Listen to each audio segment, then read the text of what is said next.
Sometimes a school rule isn't just a rule. What if a policy about hair was actually about something much deeper, like history, identity, even a colonial past? Well, in Ghana, that's exactly what's happening. A huge, deeply divisive debate has been reignited, all because of one single, really powerful video. And it all starts with this video. We're talking about a clip that's less than a minute long, but this thing, it just exploded on social media. And now the ripples have spread across the entire country, forcing this controversy, one that's been simmering for generations, right back into the national spotlight. Okay, so this is the moment we're talking about, the one that captured everyone's attention. The video shows a new student at Ya Asantiewa Girls Senior High School. You see her face just streaked with tears as a hairstylist takes a pair of scissors to her long hair. It is so raw, so emotional, and understandably, it sparked immediate outrage. So you have to ask, right? What is the policy that leads to a scene like this? Well, at its core, it's a rule that's been around for a very long time. And officially, it's all framed as a matter of discipline. They call it the short hair rule, and it's pretty straightforward, really, and absolute. If you're a female student in a public junior or senior high school in Ghana, you have to cut your hair short. And let's be clear, this is not some new thing. We're talking about a practice that has been enforced for generations, affecting countless young women all across the country. So let's dig into the official reasons, right? Why do they do this? Well, authorities say it's about instilling discipline. It promotes uniformity, so everyone looks the same. It's supposed to reduce distraction from studies. No one's fussing with complex hairstyles. And they also argue it lowers the cost of hair maintenance, which can be a big deal for families, especially in boarding schools. Okay, so those are the official reasons. But when you start to peel back the layers, when you look past these modern justifications, the story gets a whole lot more complicated. Critics say the roots of this rule don't just go back a few years, they stretch way back into a really painful history, casting this long shadow of colonialism right over today's classrooms. And just how deep do these roots go? Well, some people trace this all the way back to the transatlantic slave trade, where shaving an enslaved woman's hair was a brutal tool of dehumanization. Then you move into the colonial era, where British educators imposed their own European beauty standards, calling natural black hair things like unsightly or dirty or a distraction. And here's the kicker. Even after Ghana gained its independence in 1957, the policy, it stayed. It was just reframed with new justifications like uniformity and focus. And this isn't just some fringe theory. A recent academic paper from 2024 really nails this down. It frames the whole debate not as a simple school rule, but as a fight for what it calls Afro-identity redemption.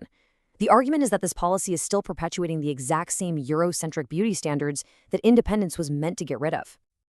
So, all of that history, all that context, it all leads us right to the heart of the conflict today, the great hair debate. This is where tradition and calls for change are just clashing head on. And on the official side, they are not backing down. The government stance is firm. In fact, Ghana's Minister of Education, Haruna Idrisu, came out and said, quote, "We'll not tolerate it today, we'll not tolerate it tomorrow, in so long as we are molding character." The thinking is that if they give in on hair, they'll have to compromise on everything else. So you basically have two completely different universes, right? In one corner, you've got the official stance. It's all about discipline, character, and uniformity. In the other corner, you have the critics. They see an archaic colonial tradition, a tool to control female identity, something that is way outdated and needs a review. These are two fundamentally different ways of looking at the very same rule. Okay, so when the official position is that strong, you'd think there has to be some solid evidence to back it up, right? So let's ask the question, is there any actual hard evidence to suggest that longer hair is a distraction in school? Well, the amount of evidence to support that claim is, to put it simply, zero. Absolutely none.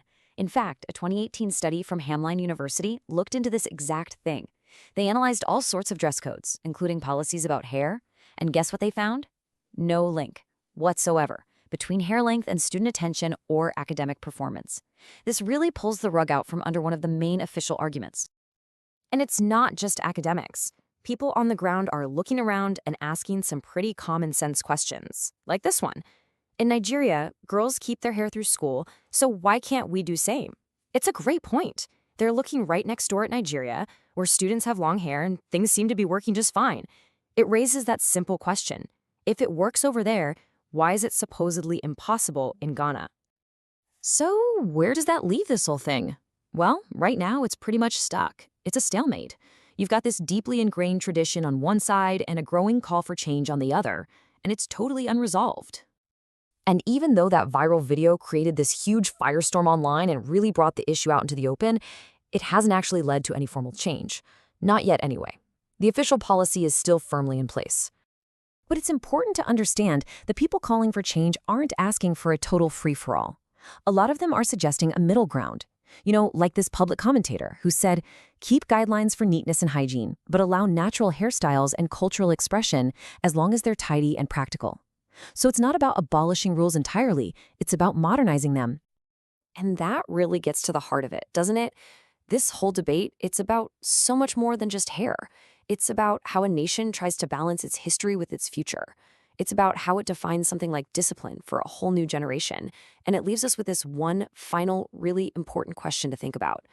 When does a tradition stop being a tradition and start becoming a barrier to progress?